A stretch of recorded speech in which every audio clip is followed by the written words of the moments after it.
یہ جو بارہا میں بعض مجالس میں ضمناً اشارہ کرتا ہوں، اب استفادہ کریں اس موضوع کو بھی یہاں سے، کہ دین میں بھی اور سیرت ائمہ میں بھی سب سے آسان کام شادی کرنا تھا. اس شادی پہ کوئی خرچہ نہیں ہوتا تھا، اس لیے بہت جلدی کرتے تھے اور زیادہ کر لیتے تھے شادیاں. بہت آسان تھا شادی کرنا. اور شادی کے لیے یہ جو آج کا رفر اور معیارات رکھے ہوئے ہیں، یہ کوئی بھی نہیں تھا اس میں سے. مثلا امیر المومنین خب ظاہراً خلیفہ اول امیر المومنین مدعی تھے، خلافت میرا حق ہے، اور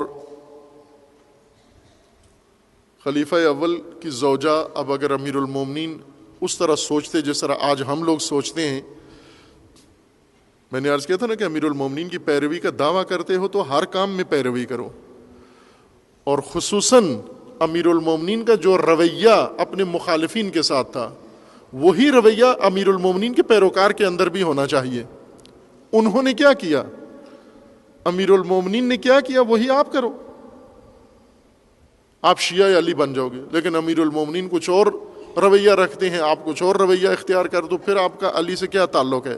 پھر تو آپ نام صرف امیر المومنین کا استعمال کر رہے ہو، ورنہ دل میں اپنی بھڑاس نکال رہے ہو. امیر المومنین نے شادی کر لی اس اسماء ابن امیس سے، اور خلیفہ کے بیٹے کو اپنے ہاں پالا.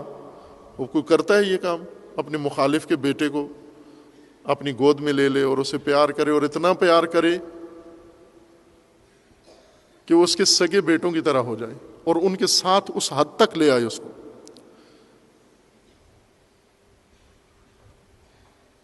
ان دونوں سے بہت محبت تھی امیر المومنین کو، باقی اولاد سے بھی تھی، لیکن یہ دو سلبی نہیں تھے پیار بیٹوں جیسا امیر المومنین کی طرف سے انہیں ملا، محمد ابن ابی بکر اور عبداللہ ابن جعفر.